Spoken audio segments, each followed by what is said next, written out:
Welcome to Light Talk with Jason and Jordan. I'm Jordan. Below me here is Jason. And tonight, Ron has come back to uh, do another recording with us tonight. Ron, would you like to say hello to the audience? Well, hello, everybody. I'm Ron. I'm with Pros Investigation, been researching the paranormal and super happenings and the supernatural for over 40 years now. I have a certification in parapsychology, trying to understand it all. I've worked experiments, had a research location in Guthrie, Oklahoma that I had live cameras in for 7 years, 10 years there researching.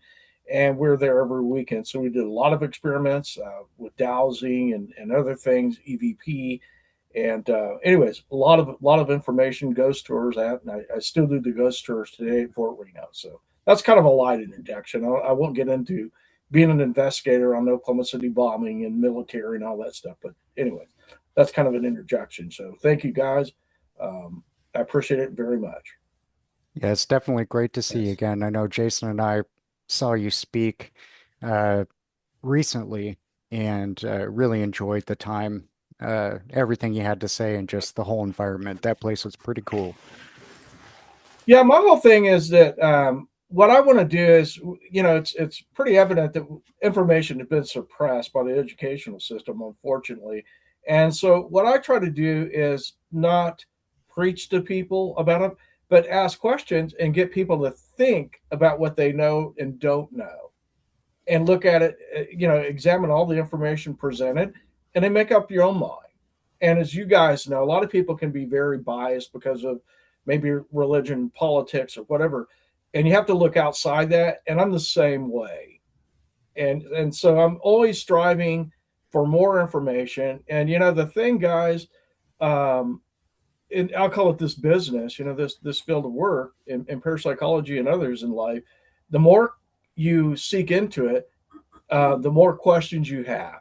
And you have to be very diverse and question what you believe, and sometimes break down those barriers to find the facts.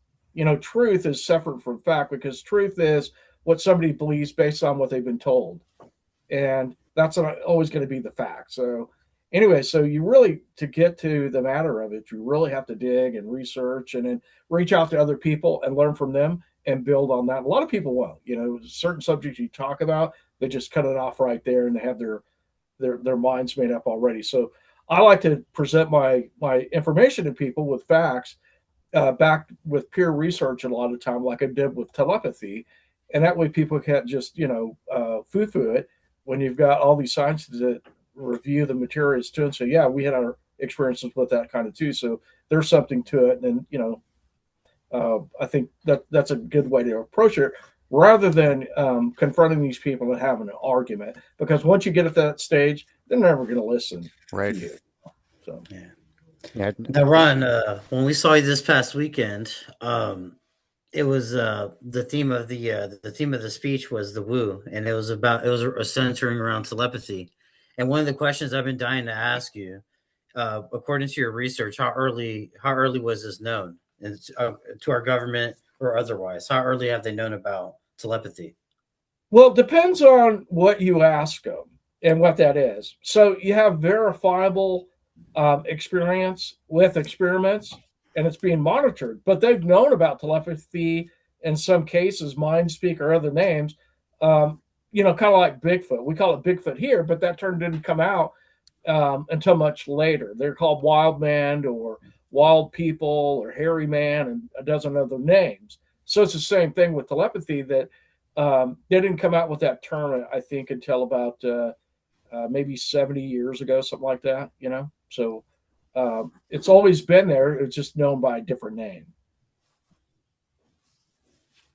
I really love like on telepathy, you know, a lot of people aren't open to that, but I really appreciate the podcast, the telepathy tapes, because it's an easy way to kind of drop little nuggets for people. And I think they're often more open to watching something like that than actually going and, researching. And it might get them to research a bit more after. They did a really good job with that. Yeah, and I think a lot of times, you go back and it's always been recorded somewhat in history. And one of the more obvious people that I can think of that had telepathy was Wolf Messing. And so the story goes, it depends on the source, but I'll just give you the short story of it. And he was gifted and he was speaking in front of people. And he was also clairvoyant, you know, could see into the future. And we could get into probably the same thing of where telepathy comes from. But you have to have this mindset. And so he would do these shows or whatever. And eventually he saw World War II coming and knew that the Germans were going to attack the Russians, supposedly. And so they locked the guy up and he escaped using his mental powers. And when he did, he went to the Soviet Union. And when he got there, um, it depends on what files you have, but according to what I've researched, for I don't know what all the truth is, and sometimes I hide the truth. But I think what happened was Stalin wanted him to go to a bank and rob it psychically for 10,000 rubles. And so, according to the files I read, he walked in with a briefcase, never said a word, and opened up the briefcase and turned it toward the teller and passed him a blank piece of paper. And it filled that suitcase up with 10,000 rubles. And he walked out the door, or as he began to walk out the door, that's when the KGB, the secret police back then, stopped him. And so they interviewed the guy and said, "Why did you give him $10,000 or rubles?" And he said, "Well, he had the proper paperwork, but according to the research I did, you know, and it could be some could be twisted here and there, but what happened was he looked at the paperwork and it was blank." And so he used that telepathic power. And then the next thing he was told to do is come have tea with Stalin. And this is during the time of Operation Barbarossa, I think, with the Germans. And they were attacking the Soviet Union. And so Stalin was under a very secure guard network and whatever. And so Messing was able to walk past all the guards and not even stopped at the gate. And supposedly, the story goes that I've heard and more than once that he telepathically told everybody that he was basically, I think it was Beta was his name, and so he projected that. Beta was the guy in charge of like all the Russian security forces or whatever, and that's the thought that he projected into their minds, and he just let them pass to get went right up to Stalin and he called these people in. So these people said, "Why did you let this guy pass?" He said, "Well, he's Beta. Why would we stop him?" So, you know, I can't say what the actual facts are because you have different people, different stories, different perspectives, but that's kind of the story, you know. So, anyways, I think that was a guy's name, Beta, but you can look it up and see in history. And after World War II, the Russians were way ahead in this stuff, and they started recruiting people that were psychics and whatever, and looking into the paranormal. And it wasn't until later that the CIA jumped on board, but the Russians were trying to recruit ghosts for spies and other things, crazy stuff. So, it's always been around. We've always heard about these kind of things, and then there's incidences where people have a dream and maybe somebody comes to them in the dream, maybe a ghost or a loved one, whoever, and they get this message in their dream. So that kind of thing's been around forever and a day. And then you have your cases of twins, like I'm an identical twin, as you guys know. And so I've had a lot of telepathic experiences myself, but there are a lot of cases where people got hurt and it could be 1,000 miles apart, and the other twin or person would know. And then they get a letter maybe 2 months later saying, the guy fell off a horse and broke his leg. So you just can't easily just discount those times. So there's obviously something going on, and I think it really gets into things like quantum entanglements and things like that. So it's definitely real, and a lot of people don't understand it. And even the Bible in Isaiah 55, 8 and 9 talks about God's ways being not our ways, or nor are his thoughts our thoughts, kind of thing. And Ecclesiastes 3:11, we can't understand God's ways there. And there's probably another dozen scriptures out there that say that. But a lot of times those things are ignored. They don't want to talk about it because it opens that doorway to some people. And then when you start talking about what you don't know, they're very uncomfortable, because what happens typically with people, I saw this investigating the Oklahoma City bombing, and that was people were told one thing, and when it didn't fit inside that box, they couldn't accept it. So we had to be the liars. And then come to find out, like that picture I showed you guys in that presentation, they knew about this on the 9th, and it happened on the 19th. They probably had prior warning to that, from what I understand, investigating. Um, but we had two sheriffs with Oklahoma County that signed affidavits saying that they heard Ernest Sistook make that statement. I think it was to Lana Tyree in the DA's office in Oklahoma City.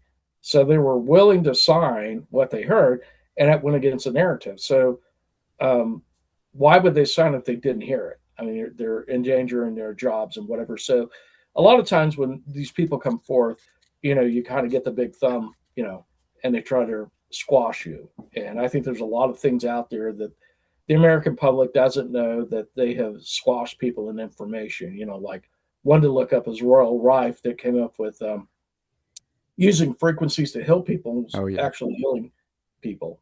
You know, so I And it think was, that's yeah, I I just think want to that's say cool. it did really well. Yeah, The Rife and machine. so yeah, what I do is I just present the information, and I give them the facts and say these are the facts. Go look it up. I'm not going with just my opinion. Now, my opinion may come in somewhat once I decipher the information and compute it in my head, but still the facts are the facts, and the main facts are there was things that happen in this world that we just can't explain. And the other thing, talking about the multiverse and quantum physics, you look at the triangles around the world, and um, that's fact.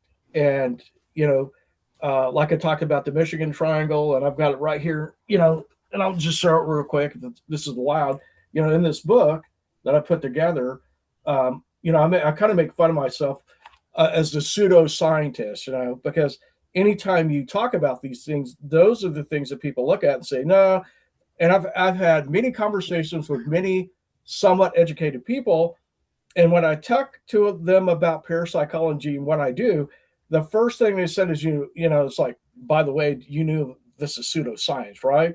And I'm shaking my head going, no. Did you know by fact that EVP is a totally proven phenomena with PhD people like Rod Ive and Jorgensen and George Meeks, and they researched it to the umpth degree. And I duplicated some of their experiments and got the same results. But see, they're not going to teach you that, and I think that's kind of what the system does at times. They oppress the information, and I would say, the biggest reason why is that when we really find out we're not in control, what does that do? It's going to scare people, and so they don't want to talk about what's called pseudoscience, as they call it. But it's funny because other nations do, like the Soviets. They did. They had their works in it and their hand in it for many years, and the Chinese are kind of doing the same thing. So they handled it differently, and so it was with UFOs and other things. So, but anyways, but if you want, I'll put that map up there so you can show people if you're interested. But I've got it. Remember, I showed Sure. you guys, Right. and so, let me grab my, as we say in Spanish, anteojos.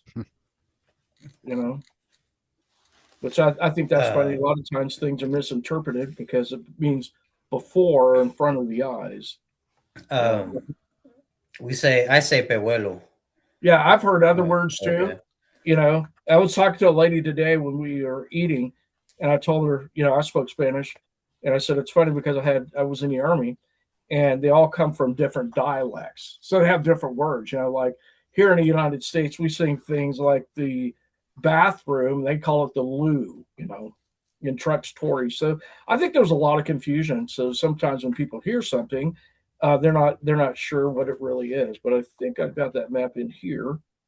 99.9% sure, but I've got other things in here as well. And the human consciousness and other things you guys saw. Let me get adjusted in my chair. But I think it's that you really have to get that attitude and be willing to learn. And the only way you're going to learn is by having an open mind and question what you think you know.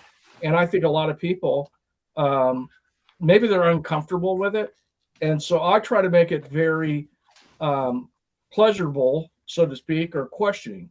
But here's one of the pages I've got on that. And I don't know if you can see that or not. Can you see that? There's a The little map? bit of a It's glare. kind of a That's glare, my perfect. friend. Okay. But you can look it up. It comes from Ivan T. Sanderson's book that he wrote, and it talks about vile vortices.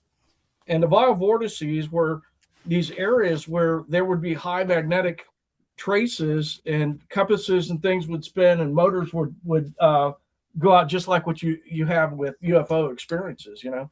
And so he recognized back in '72 when he wrote the book, that there was at least 12 of them around the world, and two of them that aren't on there, probably because they haven't had as much collateral at the time, is the Alaskan Triangle and also the Michigan Triangle. And I lived right there at South Bend, which is probably within 50 miles or less of the Michigan Triangle. I can't say exactly yet. I never looked it up, but I could see on the map that they put South Bend there, and then the Michigan Triangle is like, right above it. I'm like, oh, never heard of it. So there's a lot of things in this world that we don't know of. Maybe it's localized. And, places like Sedonia, Arizona, and other places around the world that we just don't know about because, it's kind of an unpopular subject, I guess. So, anyways. So I want to throw out there, back on quantum entanglement and telepathy. I think it's really interesting because I believe more people than they even realize have experiences like that. I mean, how often have you heard someone say, you call them and they're like, "Oh, I was just thinking of you?" Yeah. So, Yeah. I mean, that's pretty common. No, it's very common. In fact, I was just on the phone with my son, and anyways, there were times that, and I have a twin brother, right? And so it's really weird that we three will know that when the other one's going to connect the us. So I'll just feel like my son's going to call or my brother's going to call, and sure enough, within seconds, maybe a minute or two later, that the phone would ring, and it's my son. Hey, Dad, or Dad, what are you doing? Well, not much. Well, I just got off the phone with Uncle Lonnie. What are you doing? Uncle Lonnie's calling me now. And it's very common that either Lonnie calls me, and then David calls Lonnie, or David calls me. So it's really strange, and you think about it. I mean, father calling the son, or I'm calling my brother. That's pretty common, but 24 hours in a day, and now we're all talking within 10 minutes of each other. So that's, in my book, that's pretty rare. You Yeah. know. So Yeah. Ron, one of the cross sections of the parapsychological pantheon that's interested because you would know both. When it comes with telepathy communication with Bigfoot, how early was that reported from? Was that reported from Native American tribes, or is that like a recent thing? Like how early was that? When was that starting to become into the conversation when it came to that subject? no, that's a really good question. I can't tell you exactly, but I think it would be more geared toward like the medicine men people. The people that were really spiritual, the spiritual leaders of the tribe, and some of the people perhaps.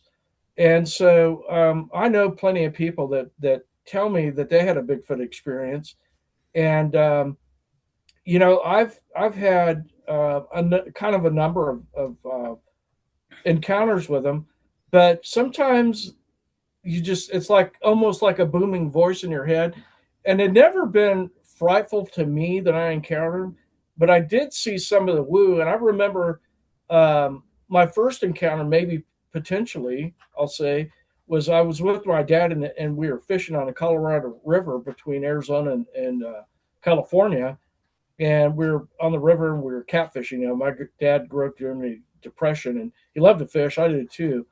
And so we hear something bipedal walking on rocks.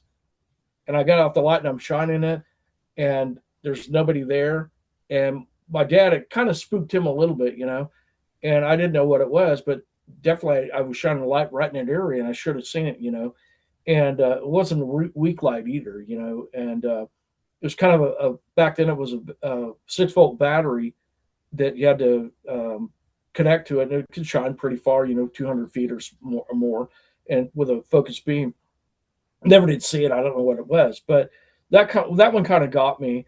But my whole life, since about 4 years old, I've been having experiences, and I think my brother too. And so I don't know if that was one or what the heck happened there. And then we were at my grandma's years later, probably, I don't know, 7 or 8 years later. And this would have been maybe in about 74, 75. And we decided to get the BB guns and go, shoot at whatever. And we kept hearing a growl come from this big old cedar tree. And the cedar tree at the bottom was probably 15 to 20 feet in diameter, big old cedar tree. And you couldn't see in there, but you could hear growling. And we were trying to figure it out. We were kids. I was probably 12 or so then. We probably were looking what we thought was a dog, but we'd hear the dog over here and walk around there. And then, the dogs on the other side were like, what the heck is this? So it didn't scare us, but I think that was just their way of communicating with us, letting us know they're there. And I don't think if it was, I'm not saying what it was, could have been a bobcat. I don't think so, because they typically have that, and I can't say it was a dog. I can't say that it wasn't, but it kind of got my attention. We're on this side of the tree, and all of a sudden it's on the opposite side of the tree, and I've been around dogs, and I've trained dogs, somewhat trained with dogs for search and rescue and that kind of things. And sometimes dogs don't growl and show their teeth unless they're upset or warning you. Sometimes you just, like, I had a Belgian Tervuren, same thing as a Malinois, longer hair, and he'd growl at you. He'd just go, that was just his way of saying whatever that means. I just think that he liked you or whatever, kind of affection. And so I've heard that, with Bigfoot's here. So if they growl at somebody, maybe it's just telling them that they're there, and people, because they hear a growling sound, they realize it's vicious. And it may not be, it just may be a warning, like, hey, don't mess with me. But I've never got the feeling being around them that I was in danger. And then later on in years, I was deer hunting. I think I might have told you guys before. And I was off in this tree line, and the deer would come by waiting to ambush one. And all of a sudden I could kind of see out there, and I heard something bipedal walking, and it wasn't a cow. We had cows on the property. I'm like, and then all of a sudden I'm getting curious, and inside my head I just get this kind of booming voice, if you will, that said, "Don't come out here," kind of like, And it wasn't like a threat. It's almost like your mom was naked in the bedroom. You want to open the door, kind of thing. Don't come in here, kind of thing. So I didn't get scared, but it kind of shocked me because it came so fast. But I never was scared, you know.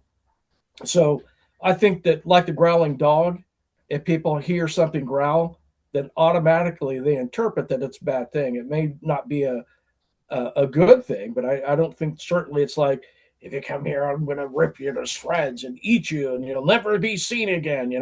So I think that sometimes we misinterpret these things, and that's what I put on that slide about people have these experiences and they misinterpret it.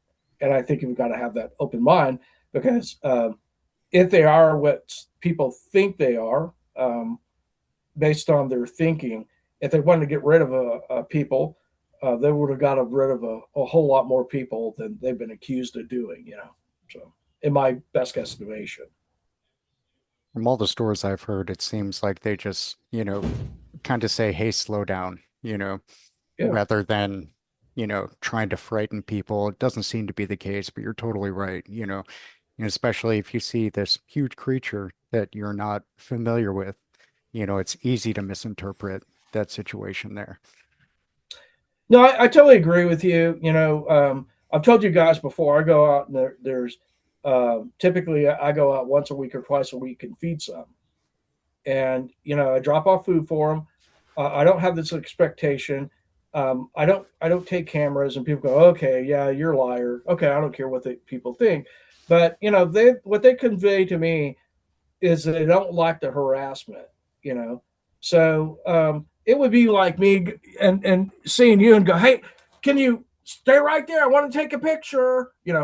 And they don't like that. And so that's what they conveyed to me, that um, they just want to be left alone and treated like a human being. And I've told people this before. Um, a lot of times people go in the woods and they're doing call blasting and what I'm going to call, in some cases, really harassing them.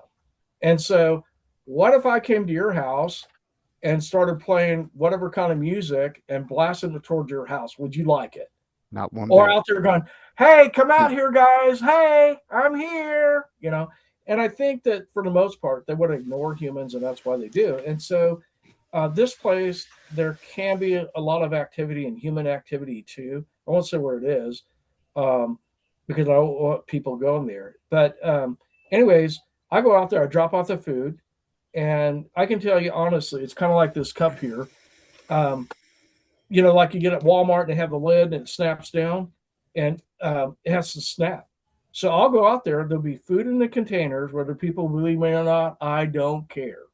But I'll pick up those containers after they eat the food, and guess what? They're closed. They're closed. And so that's their way of telling me that they got that food.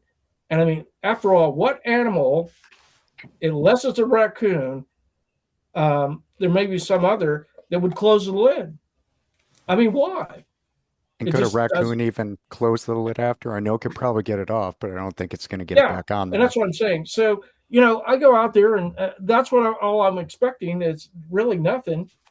I give them the food, and I've heard them out there um, opening the bags and things, and it's high grass, and they're not very far. And I've had encounters with them where they definitely let me know they're there, and I'll see like maybe part of one, and that's it. And I don't, I've known when they're right there, I can sense them.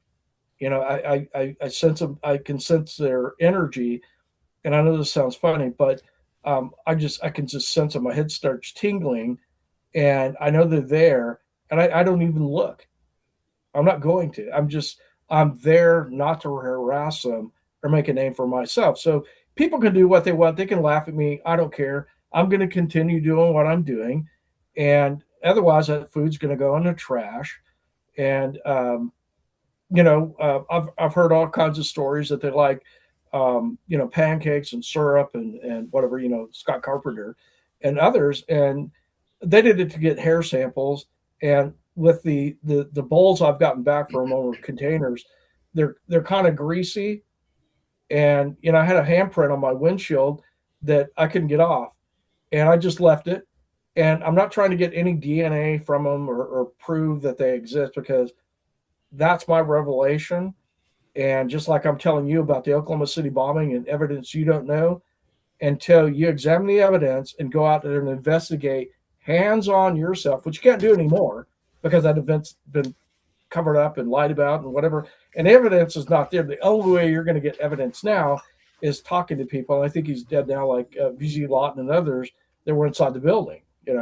And so you can interview those witnesses like I did firsthand to learn, but a lot of that's not there. So I would just implore people that if you get involved, don't expect anything, and they will give you information. It's going to sound funny, but it all goes with telepathy and the gifts that they can give you a download of information, kind of like this book, and they just show you the page, and it's a quick download, and it's just like it.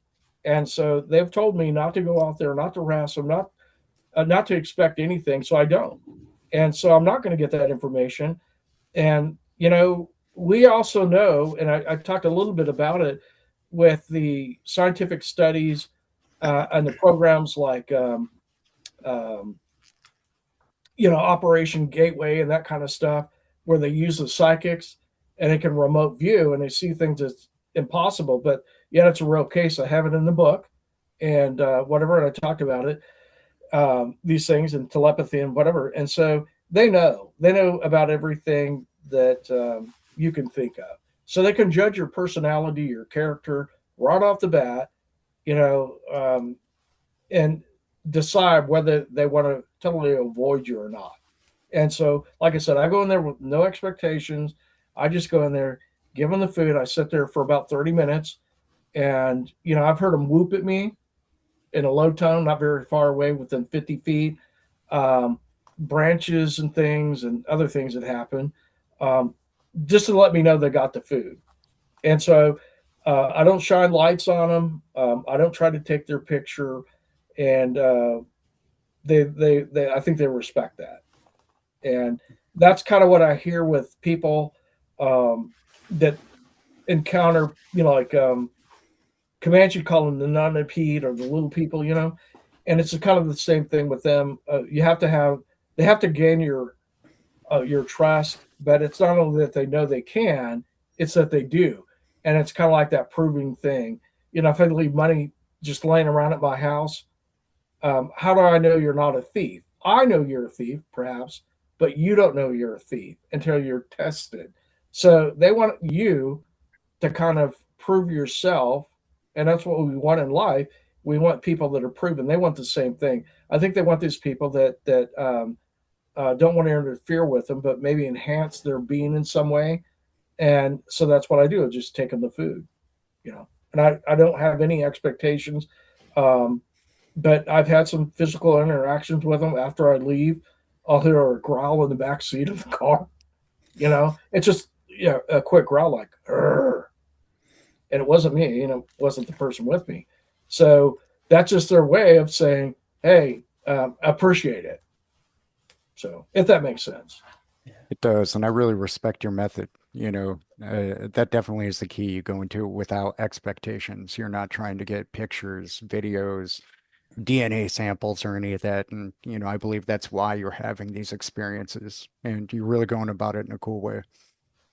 Yeah, and even where our deer hunt at, they're there, and maybe I'll send Jason and you guys pictures, and it's a perfect ambush point for deer, and that's where our deer hunt at within 50 yards. But the first time I went there, there's these trees that are so big around, and they're knocked down, and they're cut, and there's like four in a row, and then they've got this vegetation hanging there. And when I saw that, I'm like, okay. And I took my son-in-law with me, and he's like, "Hey, Dad." I'm like, "What?" And he said, "You realize what this is?" And I said, "What is it?" I'm playing dumb. And he says, "This is like a fort somebody built." I'm like, yeah, it is. But you're not going to find any tracks out there, and that's because there's a lot of cattle out there. And even if I did, I'd let it go. Um, but are they out there? Yeah, there's water close by, and it's kind of downhill. It's a lot of briar bushes and whatever. And so I know when I go there, if I'm going to go deer hunting, I'm not going to overhunt it.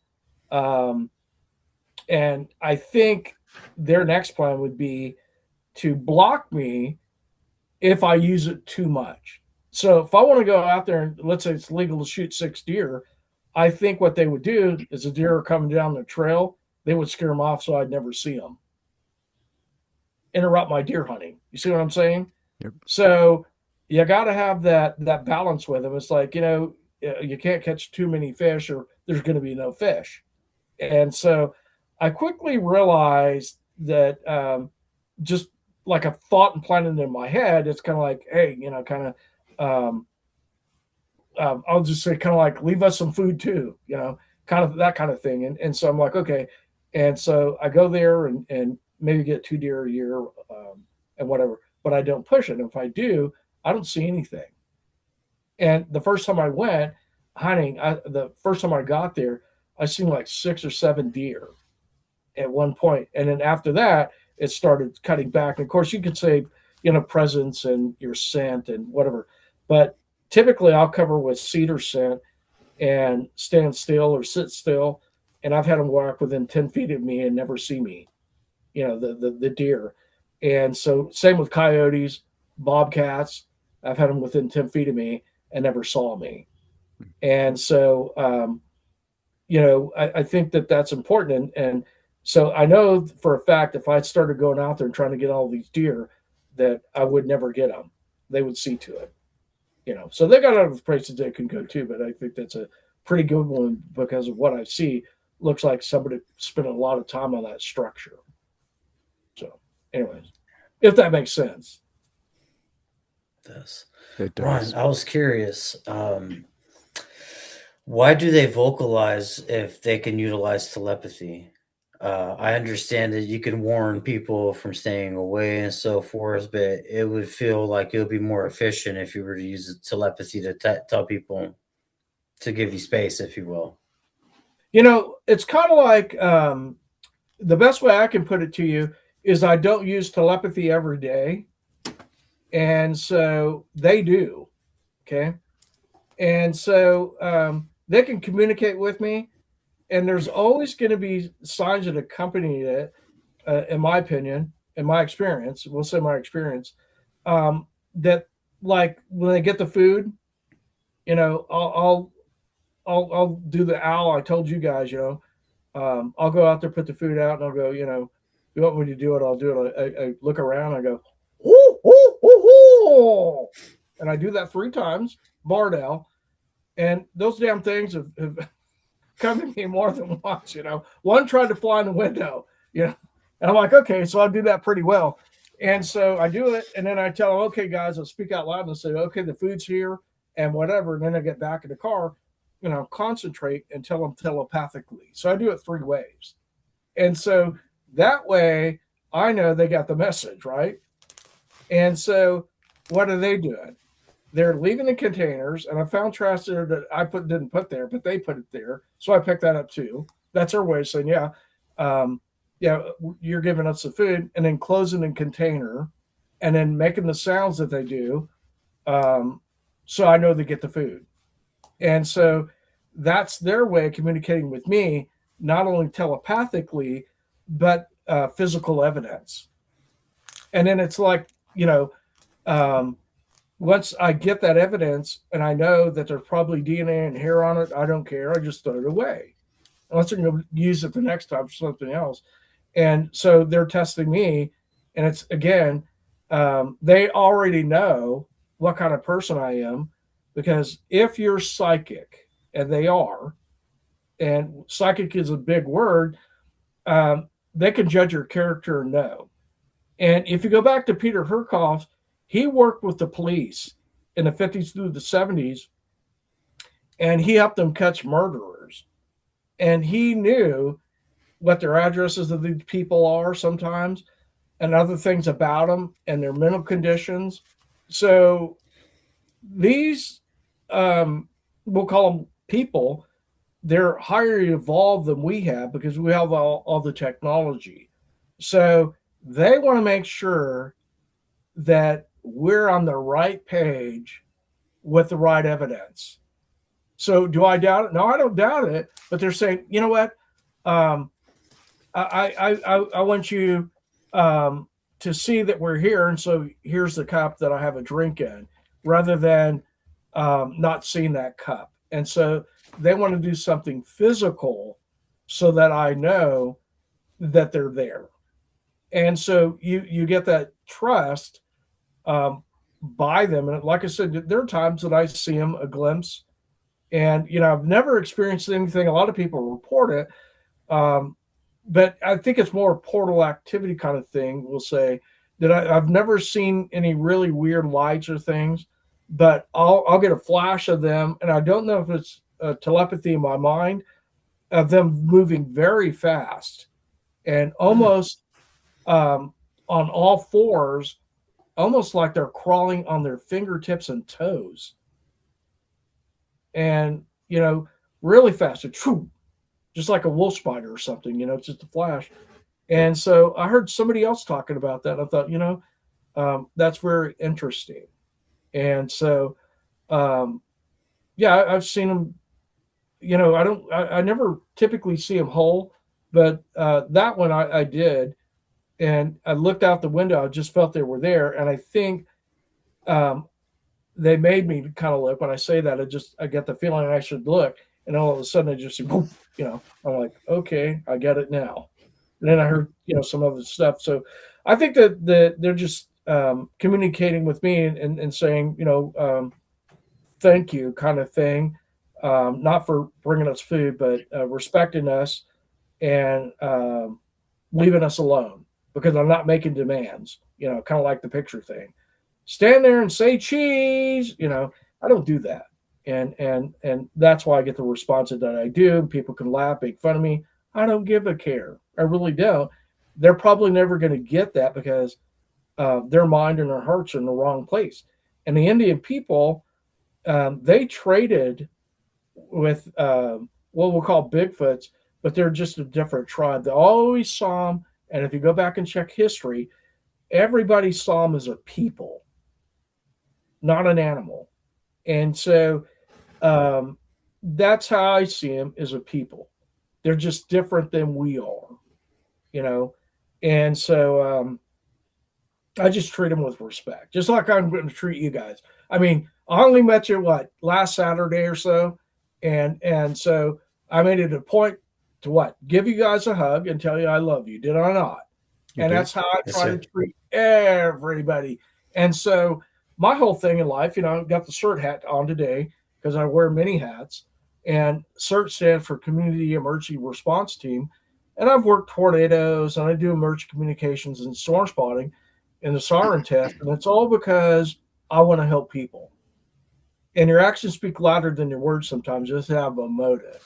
Well, I'm losing money at doing it just to help people. Same thing at Fort Reno. When I put that slide up, you guys remember, I'm trying to help Fort Reno. People come there and pay the $15 or whatever it is because we're trying to rebuild the fort. I've never charged any money since 2006. I skipped it for a number of years, and they asked me to come back and help with the ghost tour, so I did. And it's not because I'm going to get anything out of it. It's because if somebody goes and they have questions, I don't know if those tour guides can answer that question. And by the way, unfortunately, Pros Investigations was the first team to get inside of all the buildings and do an investigation. And they no longer allow that because of, I guess, lead-based paint or something, and the condition of some of the buildings. So I'm out there trying to get Fort Reno money, but again, I'm not doing it because I'm putting on my clothes and going, look at me, and I know it all. I don't know it all. I have more questions and answers, and I have a lot of answers after 60 years of experience in life, and then 40 of it or more and more um, conducting paranormal investigations and watching some of the TV shows that were back on in the 70s and 80s and whatever, and going out and experimenting. And by my experiences in life, I knew this stuff was real.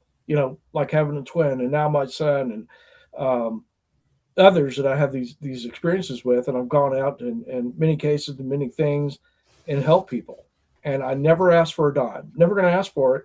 And I think that if you have that attitude, um, that people might say the universe, a lot of people say that, but God is going to take care of you.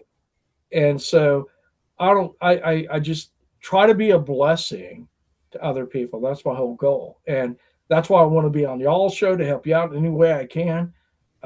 Like I said, it doesn't matter to me what people think of me. I don't care because, after investigating the bombing and whatever you called all kinds of names anyway. So what the heck. So if that makes sense. Definitely makes sense. Yeah. And I admire you guys because, you guys have gotten out there, and I've had some UFO experience, but I really haven't tried to do any like CE5 work. Um, and I'm interested, but the one common denominator I'll share with you guys, and I said it, and I'll say it again, that you have to have the right mindset and the right people there to get good, positive results. And I can tell you, when we first put pros together, the guy let run pros because he did more paranormal investigations, supposedly. I don't know if he did or didn't, but he had like EMF detectors and flashlights, and I can't remember if he even had a recorder back then. And it was hard to get a digital recorder, and so I don't know what he had. He didn't have much, and so I wasn't real impressed with him. But I'd been a district trainer, had 52 locations at one time, and hired and fired people. I'm like, this guy's younger than me by about 10 or 12 years, and so I'll just defer to him and let him be in charge. And it went to his head. And when he started going on our investigations, in the beginning, it was okay. And then he developed an attitude like, I'm the superior one here. By the way, pick up that and do this, and kind of that attitude. And it kind of sowed a lot of dissension among the people. And I tried to question him about it and said, you can't do that with people. We're all here volunteers and whatever. And so then he went off with another group and worked with them. And at that point in time, I'll tell you where it was. They had the Guthrie Hospital, and they had live cameras in there. And they went up there every weekend. And so he wanted to go in there with them and be on camera and look at me, Mr. Ooh, I'm important. Look at me, kind of guy. And he was that way. And so he just wanted to show off. And, sooner or later, all you have to do is watch somebody and you know them by their words and their actions. And it became very obvious. And so the team and I would go out and we would find other places to go investigate. And we go up there occasionally with him. And he just got that I would just call it a smart ass attitude.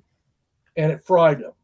And so when we did have him out, because they didn't have anything going on, he would come on to the investigation with that attitude, kind of sort of like he knew everything.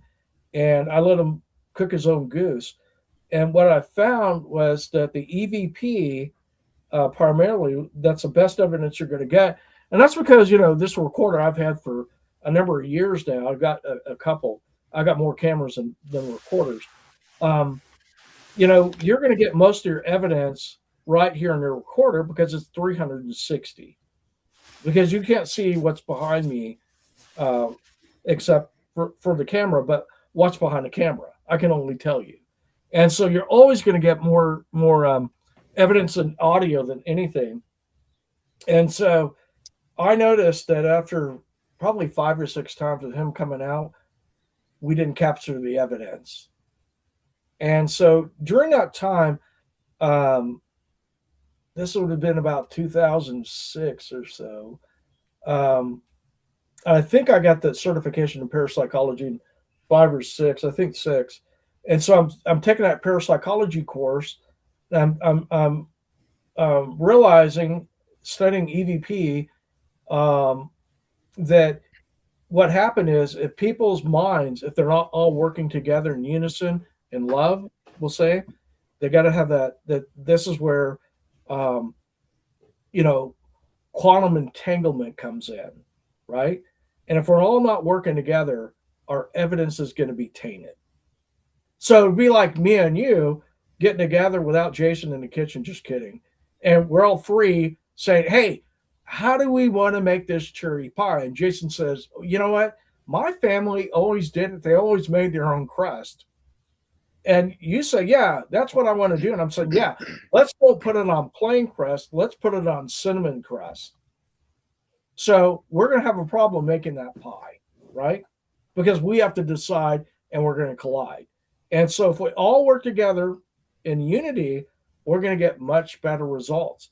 And that's something that, as I recall, reading Rodi's works, Jurgensen's works, and Meek's works, they all said the same thing, that only when you had unity and love, so to speak, and not like people think, but just I'm caring about you two, and that's why I told you. And if you called me up and had a problem, I'd sit and I would try to do something to alleviate you, even if it's just listening to your words.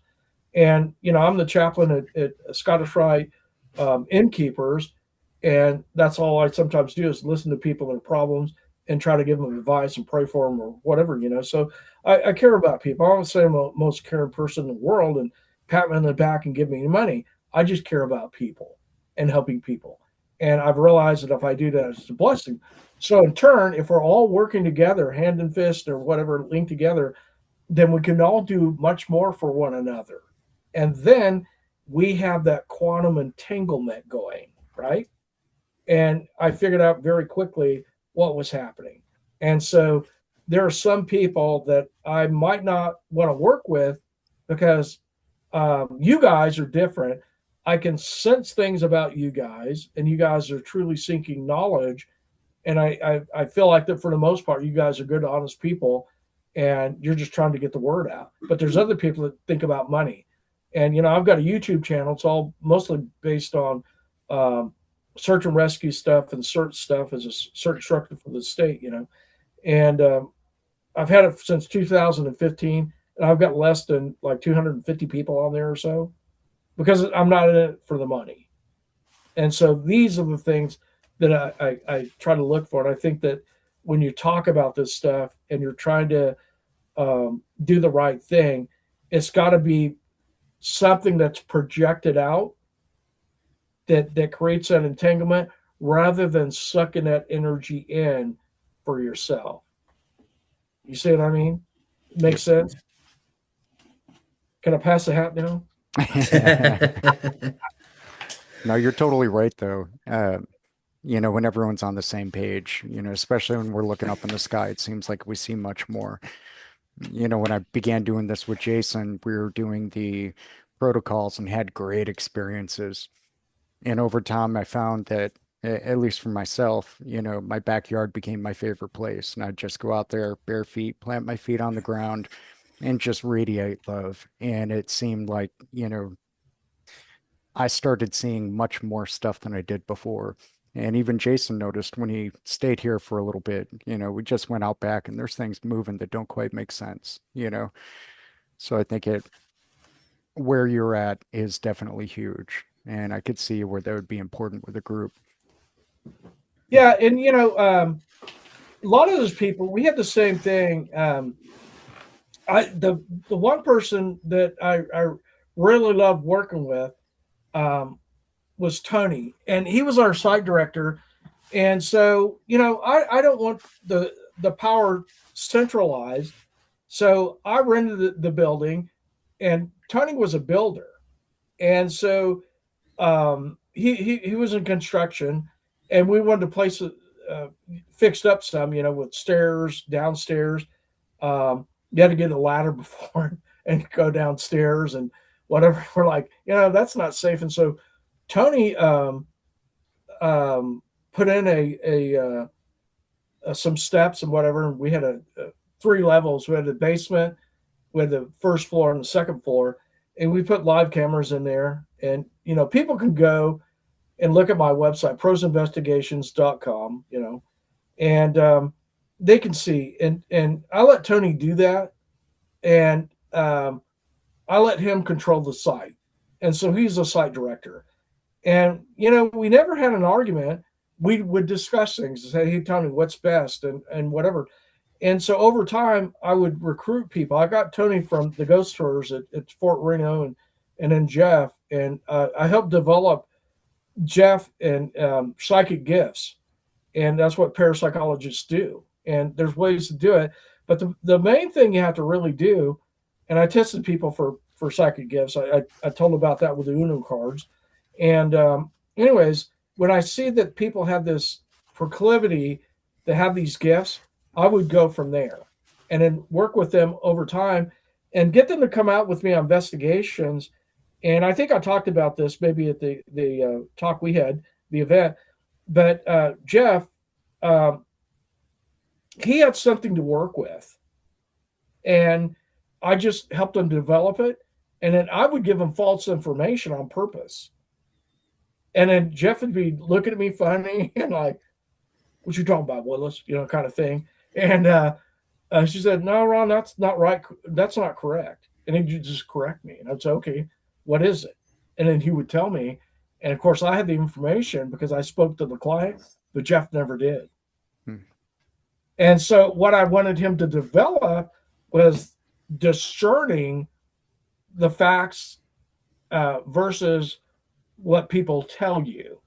So, inwardly, you're looking for those facts. So, I would purposely, once I got him to where I wanted him, I'd work with him to get him to that point where he knew that it's easy to believe people, but they're not always telling the facts. They have their own form of truth. Like, it's a wicked ghost because all ghosts are wicked, and so I see it as a wicked ghost, just like the dog growling kind of thing. And so what I would do is I would when I realized it took about 3 years to get Jeff to that point, I would ask him these questions of what he felt, and I would make notes. And Jeff knew that. And I said, "Don't be wrong or right. Just tell me what you feel." And so I took him off alone and talked to him, and I would ask him where he felt the activity was, or where it was centralized, or whatever. And I said, "Jeff, don't be afraid to make a mistake, because if you think 2 and 2 equals 5 and it equals 4, that's close, but it's not good enough." And so be willing to know when you have those feelings that you are right versus wrong. And so when I got him to open up, he started developing much faster. And eventually, he got to the point where he would sometimes know names, but he would see what kind of entity was supposedly haunting the location. And back then, pros was more focused on Ghost and EVP and whatever else. And Jeff was really good, really good. So I could just call him up and say, "Hey, Jeff, come to this house and tell me what you think." And I wouldn't give him any facts. And he was more than 80% right, but you have to develop. And again, it's that quantum entanglement, and I think truth and love, if that makes sense. It It does. does. I'm curious, can you tell us a little bit more about, you were saying that you kind of test people, then work with them to bring out their psychic gifts. Uh, can you tell us more about that? Well, I get a lot of people approach me, and I can't say a lot, but a number of people approach me. And of course, if you read that certificate that I have in parapsychology, it talks about telepathy and clairvoyance and past life memories and remote viewing and all these kind of things. So I study each of those subjects in depth, and more so than I did just taking the course. So I got other materials, and I would call Dennis Howe, who was in charge of that course, and we got to be really good friends. But um, what I did was I was working with a girl that I showed you, Lisa G, in that picture. Hmm. And anyways, she was on the film crew when we were working on the Oklahoma City bombing, The Noble Lie, or A Noble Lie, with Chris Emery. And we were talking, and I don't know what came up, but I said, "I got an investigation tonight," or something. And she said, "Oh, what kind of investigation?" So I told her. And I think I'd had the pro site up to that point in time, because the pro site went up, I think, in 2004. So it's 2005. And she said, "Well, hey, I want to come with you." I'm like, "Okay, what's this about?" And she said, "Well, I'll tell you, I had an NDE, near death experience, and when I was 13, and I was in a coma for 3 days." I'm like, "Okay, kind of, and you're kind of skeptical. And so I'm like, "Okay, um, you convinced me, with enough talking," and she's a good, honest person. I could just feel something, that she's probably knows something. And I'm like, "Okay." So they always have a testimony, just like I'm telling you, I have telepathy with my twin brother. Okay, maybe you believe it or not. So I said, "I'll tell you what, Lisa, I'm going to contact these people, and I want you to go there with me, and I'll clear it with them." And so I called the people up and said, "Yeah, yeah, bring her." And I said, "Do me a favor. If she asks you any questions about this place, don't answer them, deflect, I'll cancel her, whatever." So we go there, and um, we're talking. We had a pretty good ride, about 45 minutes ride there or something. And we're talking, and she's telling me about these experiences in her life and what she went through. And I'm like, "Okay, okay." And we get there, and I introduce her to the people, and they're telling me, the latest things in her life with jobs and whatever, and just breaking the ice. And Lisa said, "Is it okay if I walk around?" I said, "Yeah, go ahead." So she's walking around the house, and all of a sudden she goes, "Run, run, run, run!" And I'm thinking, "What the heck? What, ghosts come out and grab her or what?" And so she comes marching in the living room. We're all standing. She goes, "I saw him." I said, "Oh yeah? What did he look like?" And she said exactly what he was, what he looked like. I think it was barefooted, and he had on blue jeans and I think a white T-shirt or something. and then looked like he was probably Native American, kind of a tan colored person with black hair. And she said it was between 12 and 14 years old. That's exactly what the homeowner told Wow. me. And so, I'm kind of shocked at the whole thing. And I'm like, okay, um, yeah. And so I couldn't understand, it just blew my mind. But here I am. I think at this point in time, I don't remember if I had the certification of working in parapsychology, but it really blew my mind. And then after that, this is on my pros website, um, under EVP, and we're in a hospital, and it's here in Oklahoma City. And there was a report of a doctor pulling people off a ladder or whatever. And I'm like, whatever, I don't believe the whole thing. But there may be some truth to it. So we get to this hospital. Now, this is many times that I'd have these experiences with Lisa, but this one was really good. We had real good physical evidence, not just her telling a story, because you never know if you made it all up or whatever. But this one I think had some good substance to it. It could be faked, absolutely, but it's not. And so we're in the hospital. My twin brother's there, right? And so Lisa tells me there's a little girl following me around about 6 years old. And I love kids. And anyway, so I'm like, okay. And we're doing our thing, and we get upstairs, and where the doctor was reported trying to pull a guy off the ladder. I didn't really buy it, neither did Lisa. And so my twin brother asked me, said, "So where is it that they see the doctor at?" I said, "Near here." And I said, "There ain't no doctor." Now, Lisa is one of these people that is very grammarly correct and was a writer. And so she's walking out the back door and of the location, and the moon's full. I remember that.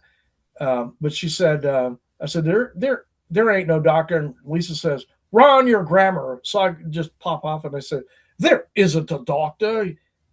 He done left," kind of a cocky attitude.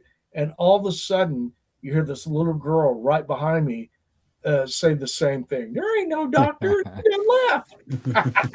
So, that was beyond proof for me.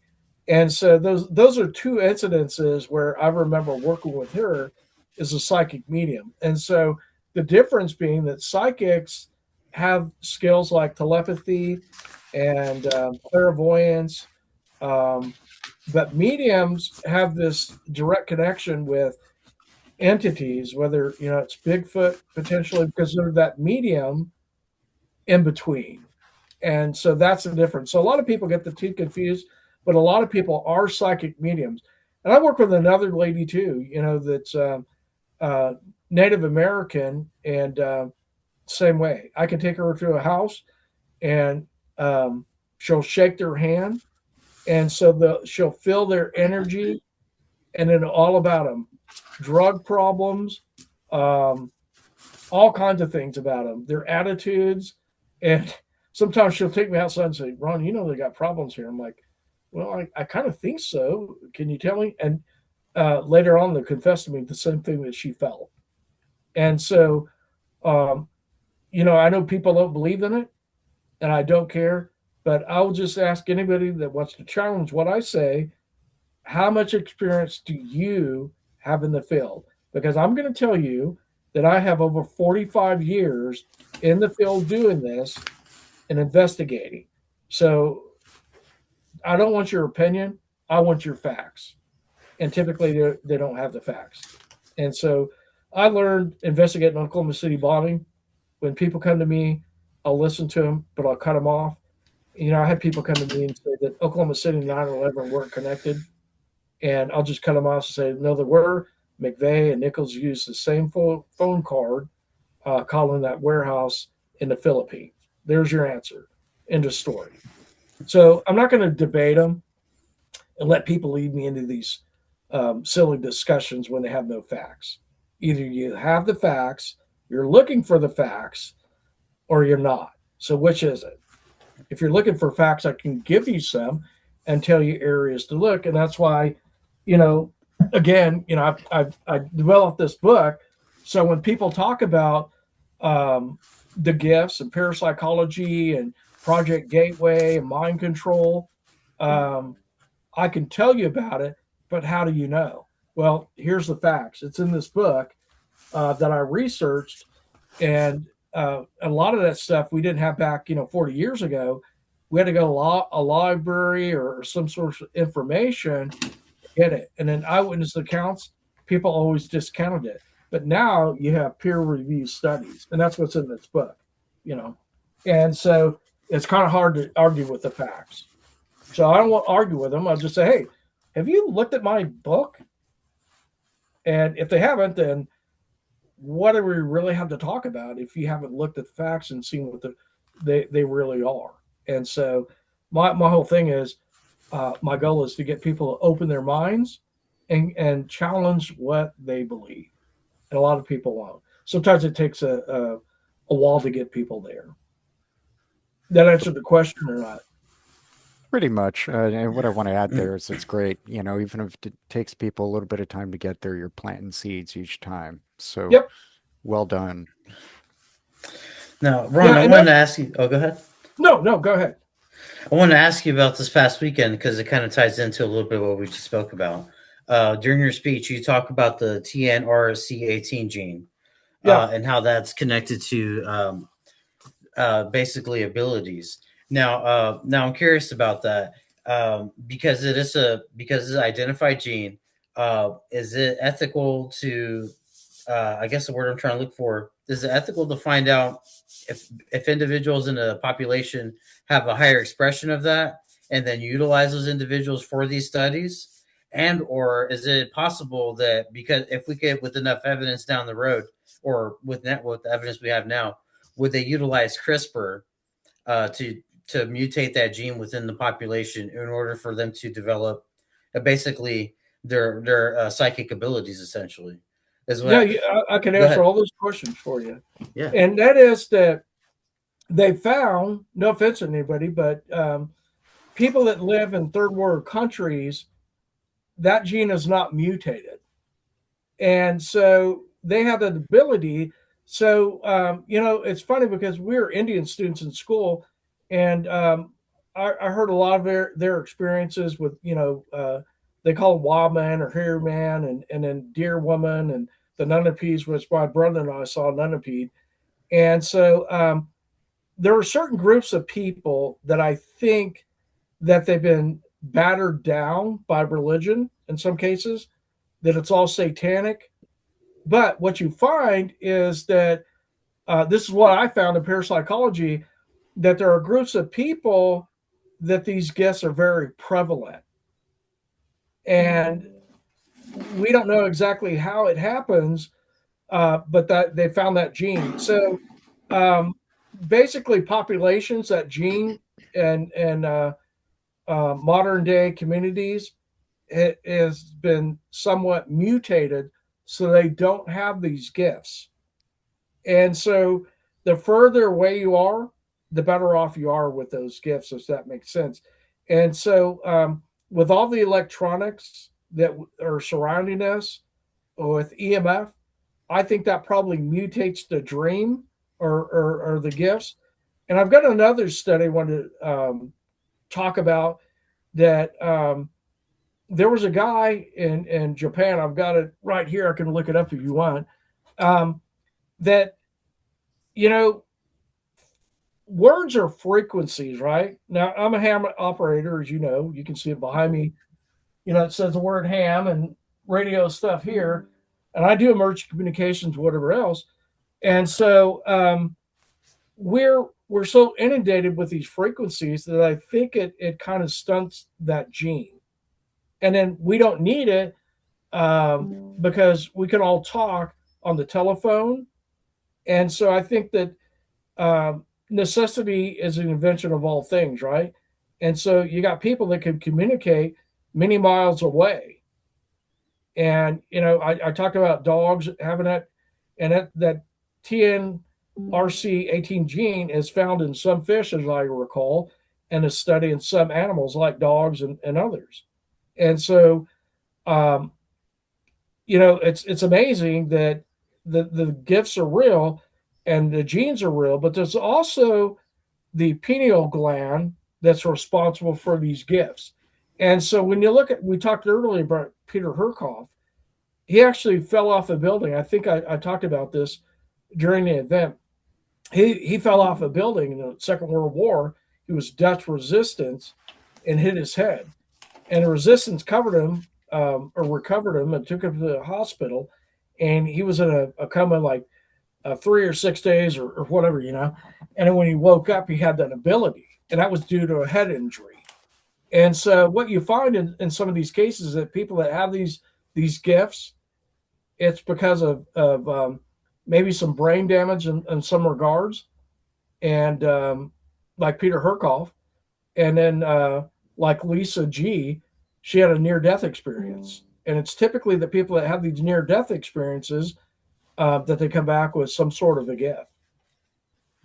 Wonder if it's Does that trauma make that sense? plays a role with that. Yeah, So not just physical, but just any form of trauma that I don't know. yeah. Particularly on an NDE, a lot of people experience things and come back and they're. I've heard people refer to it, and I've looked into a lot of NDEs. And Raymond Moody wrote a book.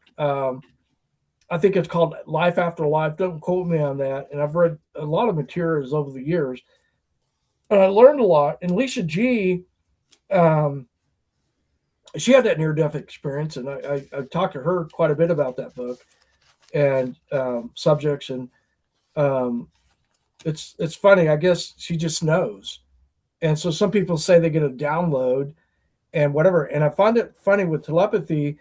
Um, you can get these downloads, I'll call them, and it's just all this information at once. It's just like the book, and you flip and go to page 22, and then you're there, kind of thing. So it's kind of weird how it works, but indeed it's real. You know, and so they come back and they have these gifts, and it's very hard to distinguish what really happened there. We just know that an NDE or a good blow to the head uh, somehow rattles that person, So I don't know. And I think that the sad part is that a lot of people would have these gifts. And in that report, specifically, Jason, you talked about people, but the people that they tested them for propensity of having these gifts. And then they went further once they realized that and then chose that group. And what they found too is that there were people that they eliminated because perhaps they have mental problems. So they knew which people to get because the proof was in the pudding. So they test these people maybe 2 or 3 times, and they score somewhere, some higher than others, just like a test. And they knew which ones to pick and which ones to not pick, and then probably looking at their medications too. I take medicine for schizophrenia. Okay, you're not in here, you're out, kind of thing. So I think they went through and looked at all that, and then got the cream of the crop. And then they started working it and said, okay, well, what do all these people have in common? And that's when I think they came up with the gene. I've got the complete study. I've got another study with the Bruce Gernson incident, Gernon, and he was a guy that came from the Devil's Triangle, flying back to Miami, Florida, as I recall, and all of a sudden he got there faster than he should, and used less fuel, and he experienced what they call a portal. So, anyways. I was curious with the head trauma and with some of these abilities dealing with the pineal gland. Is there a proven method, or is there a kind of accidental method to kind of like decalcify the pineal gland? Because a lot of people speculate that one of the reasons they can't access the pineal gland or its abilities because it's calcified either through diet or through some other methods. Yeah, I think I've heard some methods to doing it. One of the things I use quite a bit is I use what I'll call energized water. Okay. And what I do, I'll just show you. I've got this cup here, right? You can see it. And I've had it forever and a day. And I put water in it. And then what I have is a frequency generator, and it's based on Rife's principle, Rife.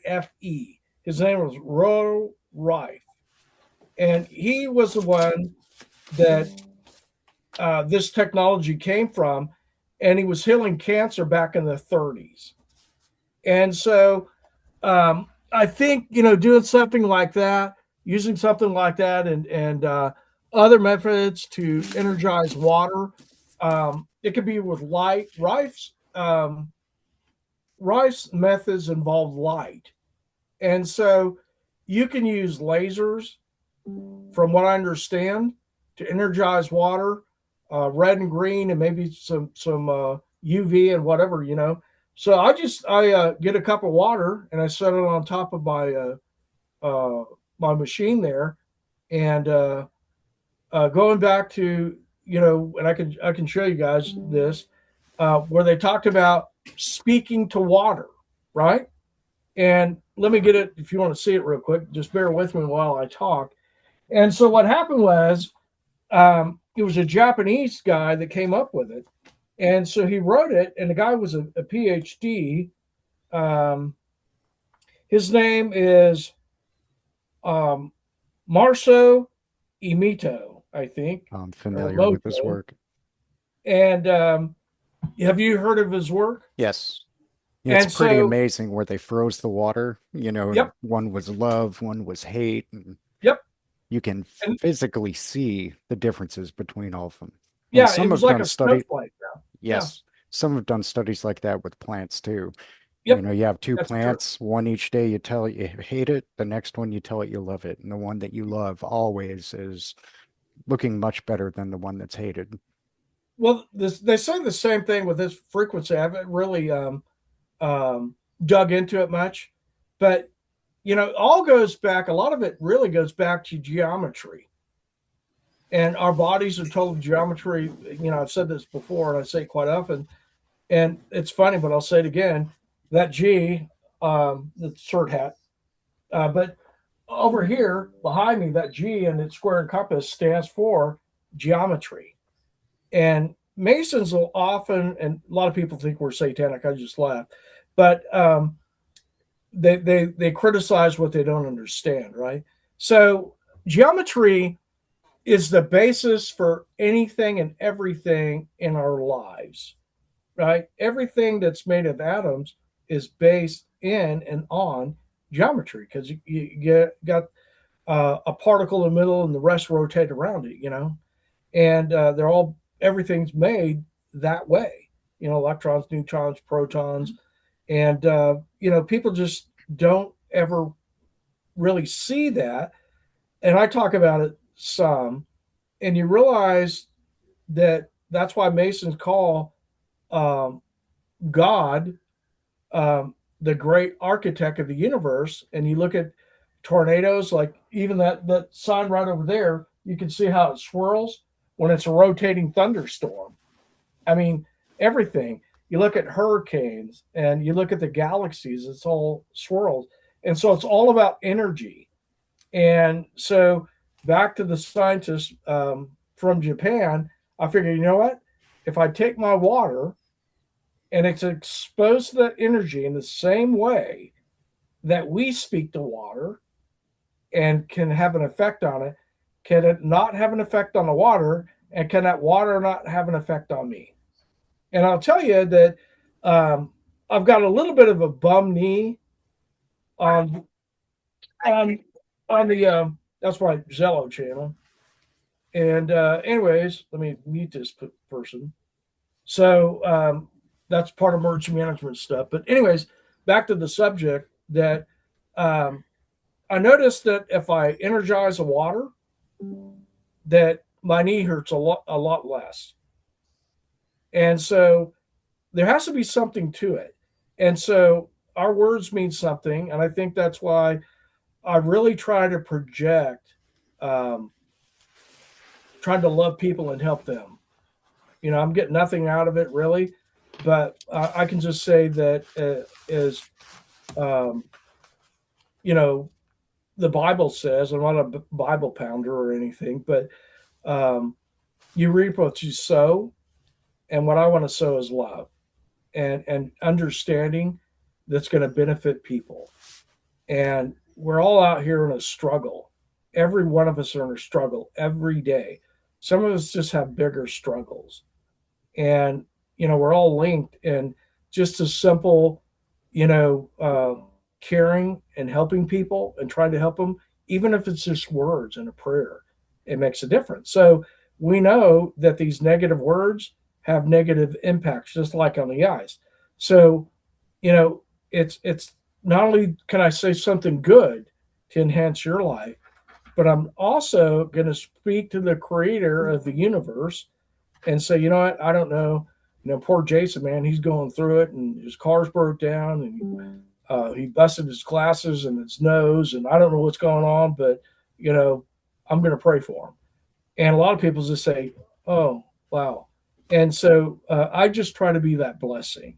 And then what happens is because you sow those good deeds to help people, not because you do it because you want to, then in many days, the Bible says, you cast your bread upon waters, they'll return to you.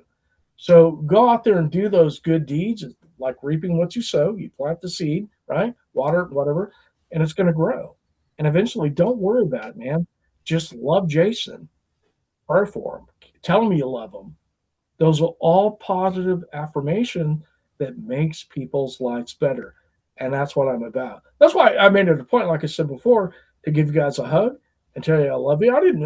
I've never met you. Jason, I talked to you on the phone quite a bit. He's a really good guy. You are too, And so I'm like, why not do something positive in everybody's life? The world would be a whole lot better place. It made me feel a lot better. Thank you, man. I didn't know if I didn't say it at the time, but it No, you're good. did. Yeah, it did, man. Yeah. Yeah, I'm sorry about your broken nose and your glasses and the car breaking Oh down. no! Right now it's an infected chin, but my Yeah, yeah. my glasses are my mom's, and yeah, it actually kind of mirrors real life, actually. Oh man, Maybe, Jason, it's telepathy or clairvoyance, huh? it might be, man. It might be. I Was it actually true? had a. I kind of there's another subject that kind of intersects with the telepathy that you talked about to me before, psychotronics. Okay. Uh, Now, when it comes to psychotronics, it's kind of evidence to me that they knew that there wasn't a that somebody somewhere, because I don't know who, knew that you could tap into the mind and send messages to it. Now, I don't know if you can send messages to and from at the moment, but I do know that psychotronics is a real technology. I just don't know the extent of it. Could you share some of that with us? Okay. Now, this is where it gets into parapsychology. So I learned about, we talked about Wolf Messing earlier, and Wolf Messing, he escaped, like I said, from Germany, and the Russians, Stalin knew for sure the guy's real and what he was, right? And he proved his abilities and whatever. And so I think they began to study radio waves. So, like ham radio, there's all kinds of frequencies, and like a lot of the little radios, like a handheld or something like that, that's going to be typically 2 meter or 440, typically, right? UHF, VHF. And so, by the same token, they monitor the brain waves and what wave is coming out when they're producing telepathy and what mindset they have to be in. I think it's at least the theta. Okay. And so, with that said, now they have a clue. They know we got to concentrate on that theta frequency. And so, can we replicate the theta wave, the frequency, right? So, just like this Rife device, I think it's on 432, but you've got this, and I'm just using this for your viewers because I'm not that smart. But, anyways, um, you can see, I don't know if you can see the back of that, but there's all these frequencies for different things. And so all you have to do is program this to the one that you like. And so they figured that out. And then after that, you keep tuning and you come up with something that's very viable. And I kind of remember my dad back about 25 years ago when you could start buying LED lights. You remember that? And I bought one, and it talked about 4 or 5 times the battery life. I'm like, yeah, I'm going to get one. And so I got one. Of course, I have a much better today. And I said, hey, Dad, I want to show you something. It was dark outside. And I said, I don't know if you knew about this. And so I bursted my bubble. Well, it's funny. And I got it out, and you could see maybe 25 feet with it. And I said, yeah, Dad, I think this is the new technology with light bulbs or something. And he said, well, son, I said, I know about LED lights. And of course, he took an electronics course, I guess, in the Navy. And so he's like, that's what they use on remotes. I'm like, oh, didn't know that, kind of thing.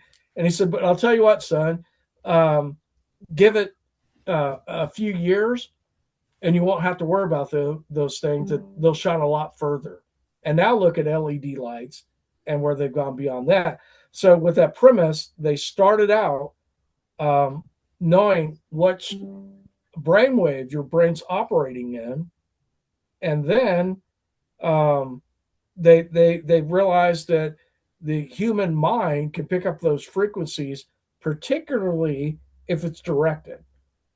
And so that's what they started doing. And now, you have this that's with you all the time. So they don't have to use what we would call a Yagi antenna for high frequency, which is for long distance. So most of those antennas, like the ones I have behind me, they like they have a radiating pattern, right? A Yagi antenna is kind of a straight antenna, and it's kind of like a rifle. So you can rotate that antenna to a certain direction and project that signal longer. So it's kind of like a rifle versus a shotgun, right? And so they figured out they could do that. And they even had, to my understanding, they had electronics back in the day, briefcase type stuff that they had a little antenna on. They would point it directly at you and it radiated a certain area, but they're a whole lot closer to you. But now you got your cell phone and anything that has a speaker, which is also a microphone, right? So they can program my phone, because if I dial your number, it directly goes to your phone, right? And so all they have to do is access the internet and send you signals. Make sense? It makes sense. It was something that came about some years ago about using that for advertisements and companies, that they would kind of do that in your dreams and so on. So I was just kind of curious your information on that. Yeah, Um, the other thing, Jason, they did. I used to work for AT&T. In fact, back in the day, I worked for a company, and my card's on my desk, part of my life in front of me. But anyways, um, I was a district trainer, and I had 52 locations in a 4-state area, and I had to be the subject matter expert. And so back then, this would be like 2003, something like that. They were talking about we're going to put the technology in phones. So if you are ever in a car wreck and you're unconscious, we can find you. And so people going, yeah, man, that would be great. But what people failed to realize, that same technology that they're using today, if you have open Wi-Fi, and let's say there's a crime, and you walk, let's say somebody's house gets robbed, you're walking down the street, and you have your phone open on Wi-Fi, and you connect to their Wi-Fi, you now become a suspect. Not that you did anything wrong. And I recently had a friend of mine that he lives in Michigan, and he went to a Chili's, I think, and got on their Wi-Fi, got his phone hacked, his bank account hacked. Jeez. And so, I have no banking information on my phone. I don't have Facebook on my phone. I've got, Zello, which we use for sort of storm spotting and whatever. But that's about the only thing I really have on my phone, and I do that for a reason. And that way, if I have to use open Wi-Fi somewhere, it's they're not going to get much information, and so I think um, you really have to pay attention and realize that when they say something's good, it may be used against you. So absolutely, they can track you through a crime, and I get reports sometimes of how they found somebody that dumped puppies and whatever, and they'll tell you it was a camera that did it along the way. And that's because they took their cell phone with them, and that's how they locate people. So, anyways, Makes perfect sense. Um, one of the subjects that we were going to cover tonight was the multiverse, and I had a few questions about that. Um, well, and kind of also portals. So, are portals the only practical way of us studying the multiverse outside I don't of out know. of body experiences, of course? Well, I think a lot of times it's almost like we automatically know how to do it. Some people do. I have a friend of mine that he was, I think he worked S2 in the army, so intelligence, And this guy is psychic, and he did a lot of out of body experiences and did a lot of things. And I guess he kind of got away from us too, because he probably knew what was going on with him. And people like Joe McMonagle and Pat Price and others, I think they soon really figured out what's going on, but you're in too deep by then. It's like dealing with the mafia. You try to leave, the only way you leave is in a box, kind of thing.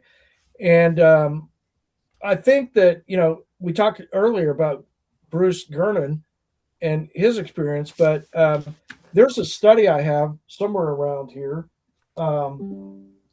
that how a scientist got all the factors and the things that happened and realized what it took to create this portal. And so he's able to do it. Mark talked about that. I haven't dug into it much, but it's like a 32 or 36-page report, an experiment that the guy did. So I think that there may be incantations. Um, I think that sometimes if we can change our body physically through a mental process, that maybe these people leave their body and then go somewhere else in the universe, And I've heard people talk about it, mostly Native Americans, that were able to see things in the future. And so, my understanding, I'll just say my understanding, okay, right, wrong, or indifferent, but my understanding is that when people like Edgar Casey, you know about Edgar Casey, right? The sleeping prophet. Um, he made a diagnosis. He has a facility in Virginia Beach, Virginia, and he helped like I can't remember. It was in the thousands. We're talking 15 or 30,000 people that he would go into a sleep state. I think theta or whatever state, and he could prescribe these people natural medicines to heal themselves, and he did. And you can look this up, the Edgar Casey Museum or Center, I think. And like I said, I've kind of walked in these kind of areas with some of the people that did that, but I didn't dedicate myself to really researching it like I should. But you have to have that mindset to get there. And I think that the people I've talked to that have had near death experiences, and it's the same thing with writers, that these people, when they're out of body and they're having the NDE, there's no concept of time. And so, if that's true, then my view of the multiverse or my interpretation, unless I have better information, which I can't say I really have, but it's like, you go in somewhere and maybe it's CNN or whatever network, and they've got like 30 TVs up there or channels on the same screen. And that's kind of like what the multiverse is. So is it very plausible that you are living not only this life at now, but in the past 300 years ago at the same time? And it's hard to wrap our mind around, I think. And that's because we see the sun going up one day in the east and, setting in the west, whatever. And we have a concept of time. We look at the clock and we judge everything by time. So that's all we know. But I think that the multiverse is going on everywhere at the same time. And that's why there may be people that are in those different timelines and they come back or they have past life memories. And some people with past life memories, when you look at people like Jeffrey Keenan, and he's actually got birthmarks on his bodies where he was wounded during the Civil War. And he's not the only one. So you look at these people, they come back, they were killed 20 years ago and come back, and they have a birthmark on their body where maybe their throat was cut or they're shot in the head, and they have a memory of it. So I think that's my interpretation with what I know. Could I be wrong? Absolutely. But could I be right? Absolutely. So I don't know. I'm willing to admit I could be wrong, but it's the only practical answer that I know, if that makes sense. It's the only thing that kind of makes sense. So,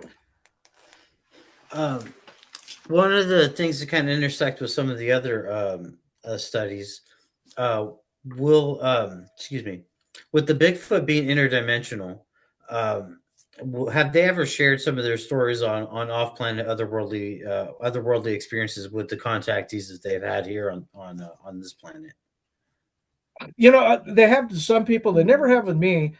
The only thing I get from them is when they contact me, it's almost like my mind's expanded and there's like a helmet or something on my head. It's a funny feeling, and it kind of vibrates, and it's almost like I can't say a trance, but it's almost like when you wake up and you're not aware of everything that's going on. You're just trying to focus or whatever, and it's almost like your mind's expanded. And so they never shared that with me. I've never asked them. My whole thing is, like I said, Jason, that is go out and give them the food, and I have no expectations. Just thank you, and I think their way of saying thank you back because, and I'll call it my opinion, that there are people too, and so it doesn't matter. I mean, back as late as the early '60s, did you know in some countries we had human zoos, and they took people from other places and brought them here and put them in the zoo?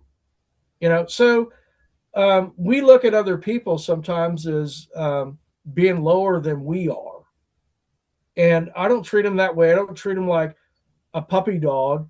I treat them with respect, just like I would you.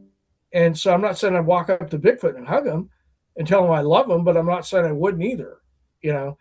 And so I don't know exactly all the rules of what governs them, but I'm just respectful, if that makes sense. Makes sense.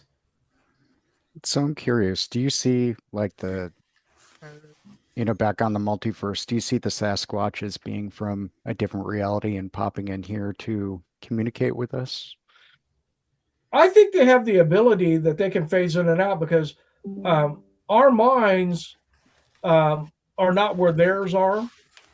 And so we can't control ourselves and our anatomy specifically down to the atomic level and vibrating those atoms. And I think that they can do it, and that's why they're able. Because just like this radio, I think I've got batteries in it, but I think that just like that, you can hear that, right? But We could phase in and out. You see what I'm saying? So I think they have that capability. I think some humans do. And people go, okay, whatever. Well, you have to look at the case of Padre Pio, for Oh, yes. example. And he was able to bilocate being two places at once. And so, how did he do that? And it's well documented. So, I think that um, they can do that too. They can be in one place and then be 1,000 miles away. You know, it's the only reasonable explanation I can offer with somewhat of an understanding. Could I be totally wrong? Yes. Am I willing to admit I'm totally wrong? Yes. But am I willing to admit that it happens? Yes. So all three of the answers are yes, but we just don't have all the facts. So, like I said with Padre Pio, when people look him up, they'll see it was reported, thousands of miles away. And back then during World War One and somewhat during World War Two, it would take hours and hours, if not days, to get there. So I think that they have that capability, you know, because they have these other gifts, and so did Padre Pio. He knew about people. He had um, he could read them like a book. He had the knowledge. He had telepathy. He knew things, clairvoyance, all that. I think once you get into that multiverse, that's when the information comes. And back to Edward Cayce, we're kind of going back and forth, but they're kind of the same thing.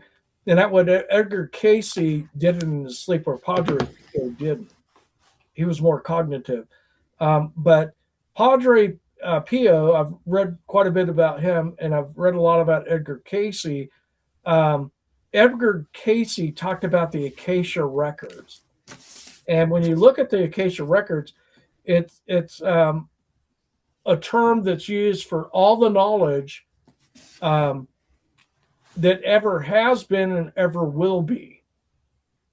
And so he could go into the future, supposedly, I guess, and then he's outside of time, and then look at this person and see what it took to heal that person. But he also, not only could he do that, but he would also know what herbs to give that person. So it's that the multiverse and that knowledge um, contains information we can't even fathom. Does that make sense? It does. Yes. I love everything you've said. I mean, there's so many parts to every bit we've talked about tonight that kind of tying together. Um, I'm a hypnosis practitioner where I guide people to see past lives. And it's really interesting, especially with what you're saying about Edgar Cayce that could see into the past and see into the future. I've had clients that see past lives, parallel lives, future lives, Mm-hmm. and there's a lot to be said about that data state.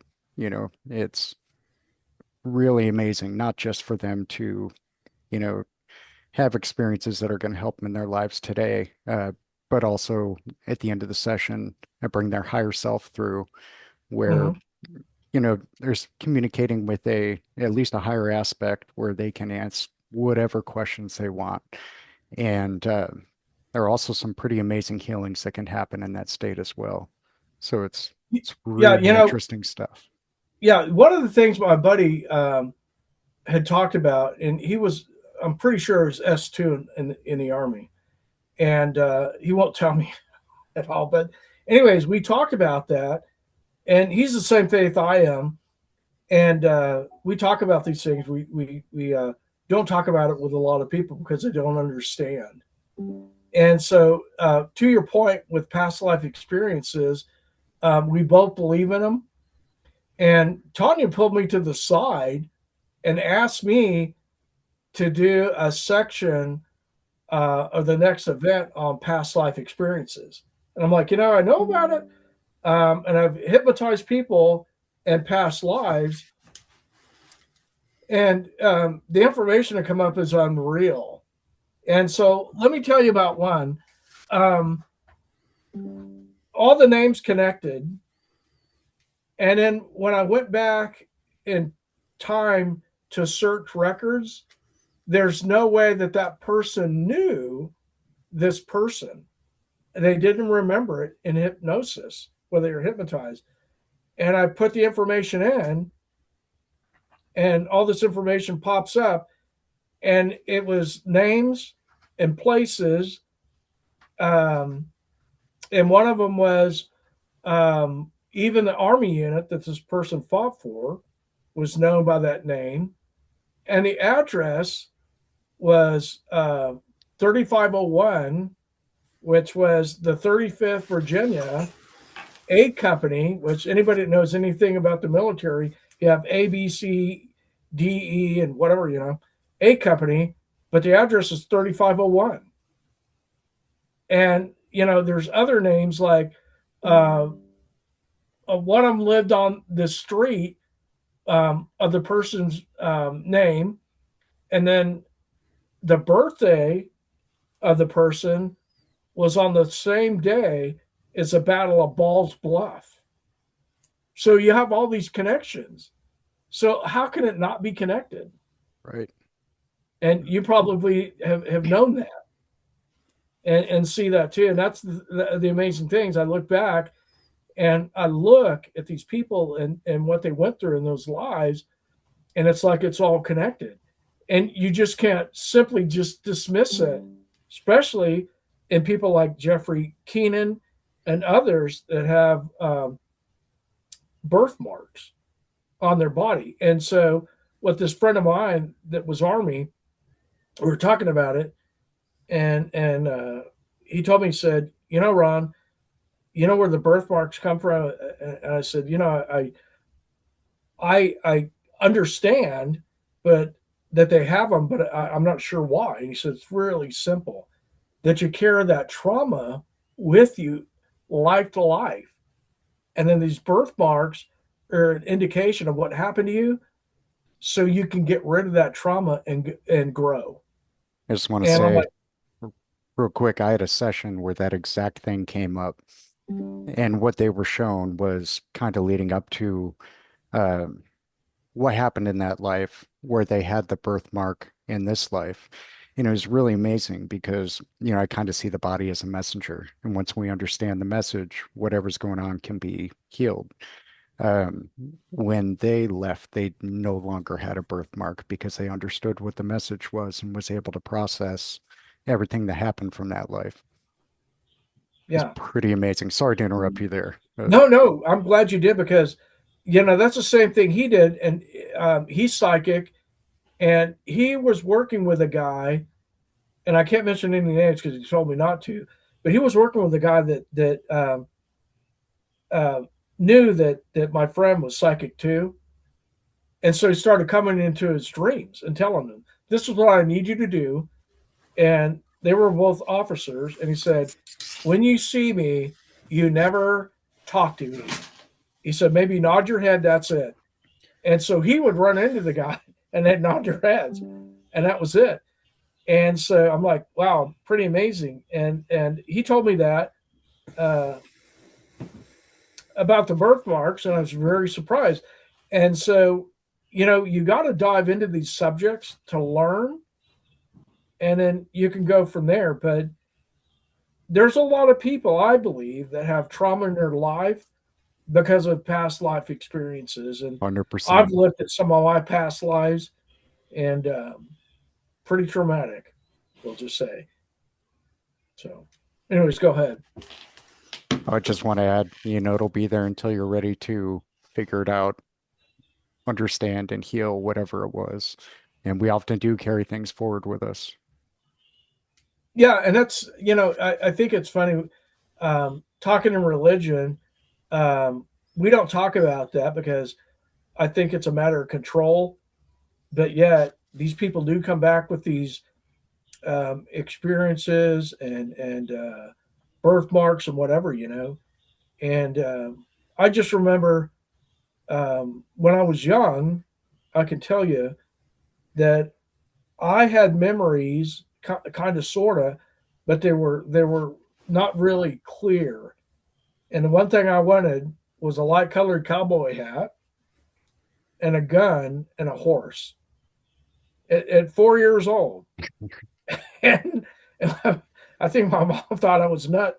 And my dad, he was in the Navy, and I think that um, I remember in one life being a pilot, you know, and I thought about joining the Navy when I was a kid, nose was running, and that was this time of year. But anyways, I thought about joining the Navy, and I think I'm certainly smart enough, and when I found out I couldn't be a pilot because I was colorblind, like, well, I guess I'll join the Army, but and I did. That's why I joined the Army, but I kind of wanted to join the Navy. My dad was a Navy guy. I was adopted, and so was my biological father. He was in the Navy, and so I felt like that's where I should be, but I wasn't there. So I was only in about a year, and they put me out for my ears. And going back to what you said, they put me out eventually for my hearing, and it's in the right ear. And some of what I know about my past life experience, I was wounded and deaf in the right ear. Interesting. So, do I believe it exists? Absolutely. And, so I'm going to do this talk on past life experiences. So, after the show, you got my number? Mm-hmm. Okay, yeah. Text me your number so we can talk about this. Okay. Because I may have you, if you want to come, and Jason wants to come, great. Because I may let you get up there and talk about some of your experiences on actually hypnotizing people if you got a lot of experience at it. Okay. Because I don't, but so it might be interesting for you to help answer some questions. And again, that's why I think that you really have to love people and work together in unity and develop those ties. And it's like quantum ties. It's amazing that you and I are talking now about past lives. Right. So, anyways. All right. But yeah, I'd be more than happy to. Yeah, if so, I mean, we're going to do it. I don't know what the exact date. I think it's going to be slated. Nose is running for July, and I'll let you know. Okay. And you can either. I live in Oklahoma City. You're I think in Yukon, right? Yep. Okay, so you can come over here, just ride with us. Sounds good. Awesome. So, but you got to pay for all the food and gas. Oh man, he got you, man. He got you. I might have to just drive. Then you guys can ride with me, and then food and gas is on you. Yeah. Anyways, we got it covered, but I got to give you a hard time, Oh, of course, of course. Yeah, and so that's the thing. I think that there's no accidents in this life, Right. and you probably know, and this is kind of on subject, that you kind of know that you kind of travel with the same people over and over again. Yep. And that's something I found, and other people like doing what you're doing, same thing over and over again. And that's why,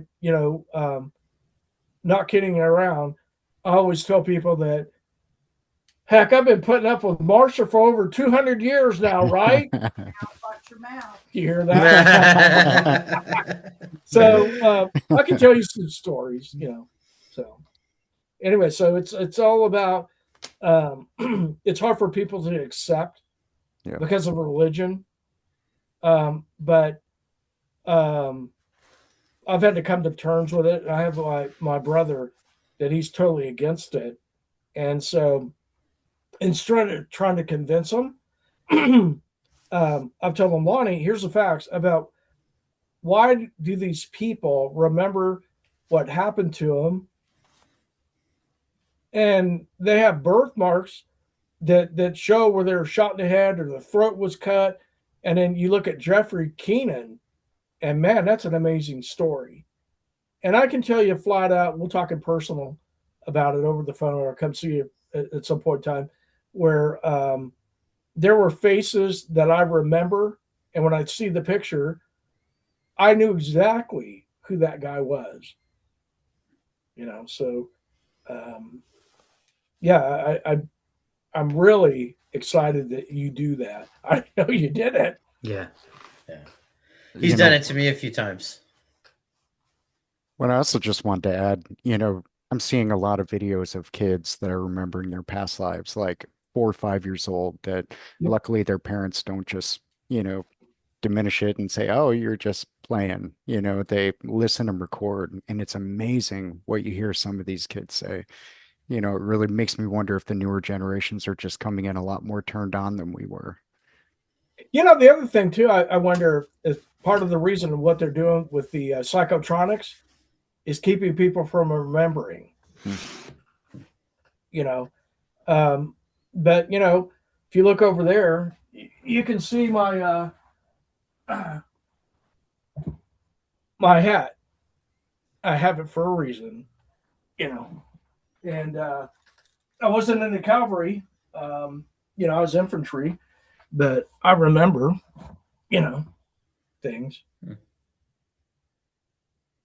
It's pretty amazing. Like you were just describing there a moment ago. Um, I remember multiple lives with who is now my wife, and it really is mind blowing. Hear that? All this kind of came to me about six-ish months ago, and it was a lot to take in, you know. And yeah, I'm still a little mind blown from it all. Let me tell you this. It's really hard to say. Um, but I went to Ball's Bluff and it came to mind. And then I went to Gettysburg and I changed my life. Changed my life. I knew things at that point in time. Yep. So is this stuff real? Is the multiverse real?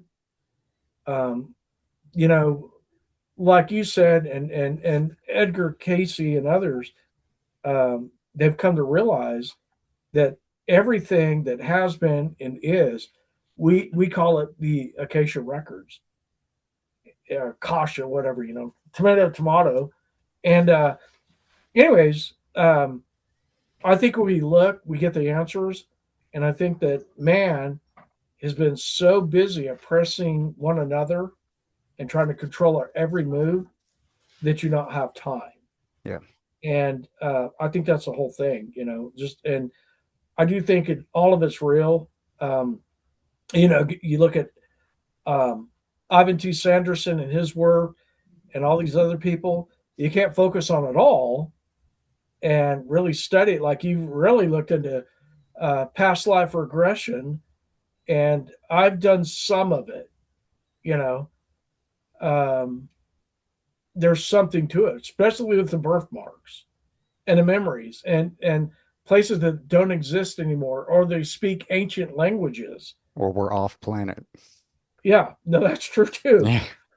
Yeah, and so when you talk about this stuff, it goes against you know Christianity and the Bible, what we've been told. But look at all the books they've removed, Yeah. honestly, and they always got a reason, you know, for doing what they did. And I like I told in that event, when I started studying the Oklahoma City bombing and got involved, and of course that's where I met in the Army at. Um, and I saw the cover ups and the lies. That's when I started really questioning things. It began me really digging into paranormal and whatever, you know. But we need to get together soon, you know. Definitely. Absolutely. Absolutely. Jason, what do you Well, got to say, man? well, Ron, um, I think the questions I have for you may be for next time, my friend. Um, I just we're gonna wrap this little sucker up because we're reaching our 2 hours. I just want to thank you again for coming on. Um, before I go, or before we end this episode, is there anything? Is there any upcoming events that you want to share with the audience, or anything, any of your works that's coming up that you'd like to share? Yeah, let me say Fort Reno is going to have tours, and if I can bounce it, I could maybe get a couple people in for free. But It last year was slow, but it's going to be $15 a person. I think it's April 25th, and we'll do one once a month. And Debbie, you got to call her and register, and she'll probably be the main tour guide. But I'll be that guy there saying, you know what, Debbie, I was inside those buildings and we investigated. So sometimes she'll let me lead, sometimes she won't, and I get that. But I'm always there to answer questions so people can come out. I'm going to go to each one of those. I think they've got like 7 or 8 slated from April to like October. So they're going to have one once a month, and then they do other things out there. So very interesting place. There's a lot of activity out there. We got that event coming up in July, I think. I haven't put it to calendar yet, but again, Tanya wants me to speak on reincarnation and that kind of thing, and then she wants me to speak and do the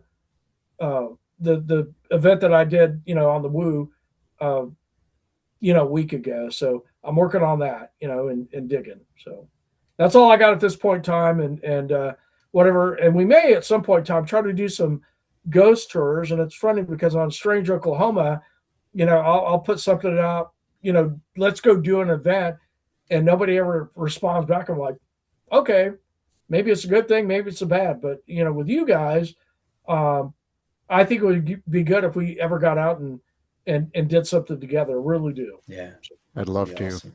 Yep. Awesome. Well, Ron, I want to thank you again for coming on the show. I can't wait to have you back on.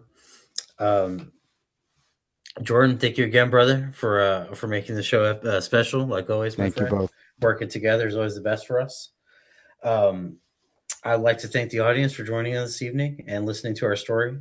Sorry for my change in voice and appearance. I have a chin infection I'm working with, so sorry about that. Before we leave,